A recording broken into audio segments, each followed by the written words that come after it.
So you went down to New Orleans, said you wanted to make a film about the end of the world, or people being at the end of their ropes. They said, you've come to the right place. Yeah. You've come to the right place. Well, this is way south in New Orleans. Actually. Yeah. This is way down, about an hour and a half, end of the road.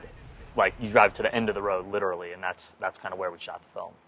And so were you so struck by what had happened? And no accident that we're sitting here talking about this 7 years before on the anniversary of Katrina. Were you struck by what had happened in Katrina and the people who stayed and the people who decided that, you know, no matter what, I'm not going to leave? Yeah, and just the whole history of that, too. You know, not just that, I mean, that storm, but also, you know, 2 years later with Gustav and Ike, and which kind of struck the rural communities more, and just, you know, just the way that people respond. It's just a fearless, inspiring mentality that rebuilds like that, you know. What is so interesting, and the reason why I wanted it for Super Soul Sunday, is because the whole film is about the connectedness and the unity that we share with everything around us. I mean, the way the film begins.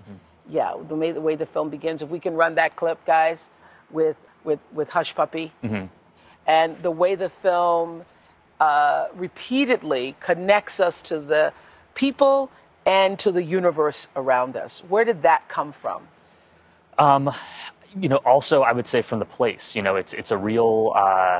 You know, there's such a visceral sense when you're hanging out on the docks and people are, you know, pulling up the nets, and there's, you know, 1,000 pounds of shrimp coming out of the net, and then you're eating it right on the dock, and this sense of that there isn't a hierarchy to nature. That there's an equality. That we are all one. Yeah, you know, Yeah. and it's all passing in and out of itself, you know, and it's something you feel, you know, with the land and the water down there, that the water can take back the land. You know, you don't feel this kind of separation from nature that you do sometimes when you're in other places. And that there is, and the thing that we love about it, that I loved about it from the very opening scene, is that everything in life has its own heartbeat. Yeah.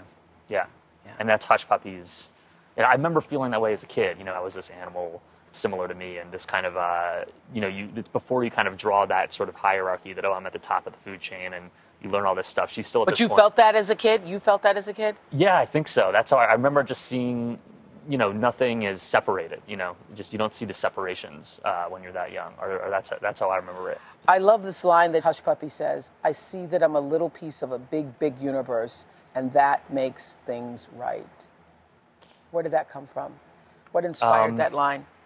I think it comes from the play, and it comes from talking to Benh Zeitlin also. Benh Zeitlin is the name of the brilliant, everybody just calls her that little girl, the brilliant little girl in this film, Yeah, I remember workshopping that line with her, and trying to understand, you know, rewriting it, and it's just this sort of feeling, you know, that moment she's looking into this fire, she's seeing the sparks and the ashes coming up, you know, and they're disappearing, you know, into the air, and she can't see them anymore. But it's a moment of understanding that she has, that thing that's burning isn't going away. It's just being transferred, you know, somewhere into the big universe. So that came from your understanding that that's what life does. It just changes form. It changes form, you know, and that's something that the character's understanding, that things shift into different forms. Tell me, what was your intention for this little movie that has become the buzz of the country? What was your intention?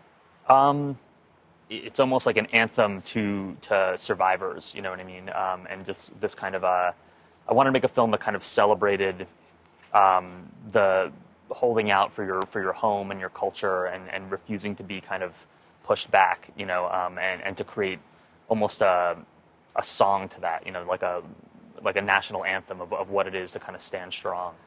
What it is, it's about standing in the face of things that people say you can't stand. Yeah.